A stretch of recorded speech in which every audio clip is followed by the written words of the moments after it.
Around my area where I live, many Sikh girls have been groomed like black guys, and I knew one girl from my school who told me her story that she met a black guy and he put her on drugs and groomed her. And this is not just one story I've heard many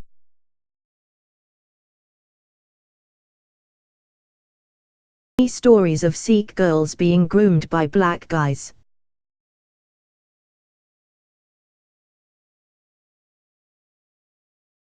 What may be one of the issues is what happens when a Sikh girl is found out to be interested in a Muslim man.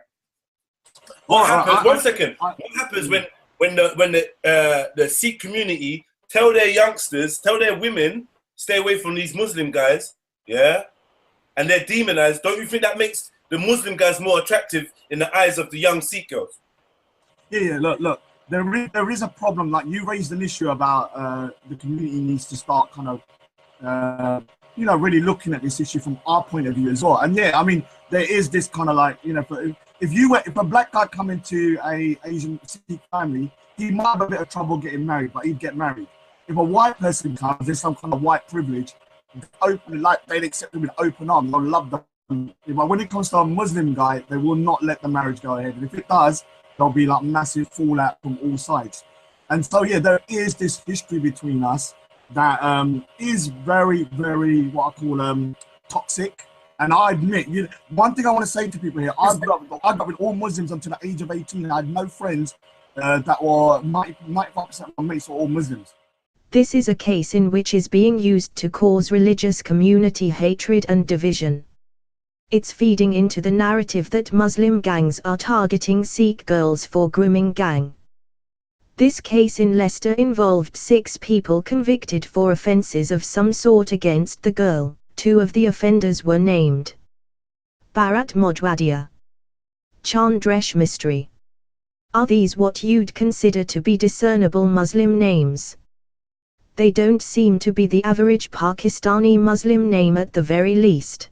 These are the men who took advantage of a vulnerable girl, exploited her and paid her for sex.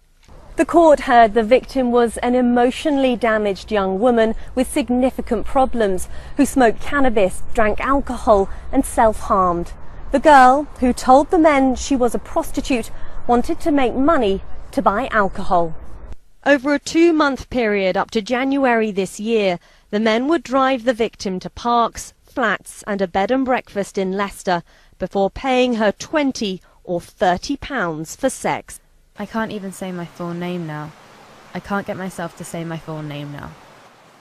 Subconsciously, like in the back of my head, I'm thinking about them. I can remember everything. The offences only came to light when a group attacked the Mogul Durbar restaurant in Leicester earlier this year, where the 16-year-old had had sex with some of the men in an upstairs flat.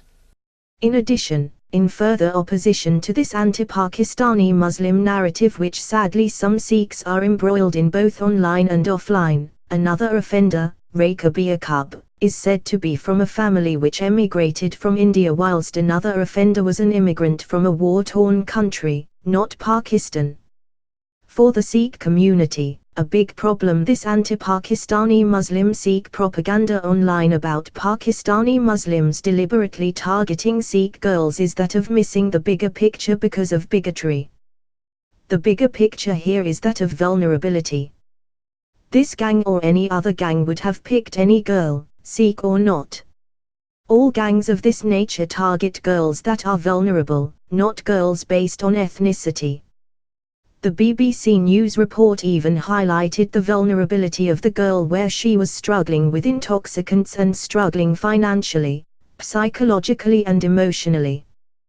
The girl, now 17, had been drinking alcohol to excess, smoking cannabis and self-harming, and said she needed to make money as her parents had threatened to throw her out. Anti-Muslim Sikh propagandists need to stop misusing cases like this to spread hateful smears about Pakistani Muslims or Muslims in general. Leave your old regional rivalries and prejudices from India/Pakistan out of cases like this. It does not help the victim at all and further stokes resentment against other communities. The court heard that many of the defendants claim they had no idea paying for sex with a 16-year-old was illegal, and that had they realised, the offences would never have been committed. They pleaded guilty to a total of 14 counts, including paying for sex with a child and child prostitution. Today, Leicestershire Police insisted criticisms they'd been slow off the mark were unfair. I don't think it is fair. I think these investigations are challenging. So I want to reassure communities, we didn't just wait, we weren't slow on the uptake. We put a dedicated investigation team within 24 hours of being told about the potential concerns together, and we tried to secure evidence straight away. Sentencing the men, the judge, Michael Pert QC, said any man with an ounce of decency would have tried to help the victim and not use her as a sexual commodity. Eleanor Ganya, BBC East Midlands Today at Leicester Crown Court.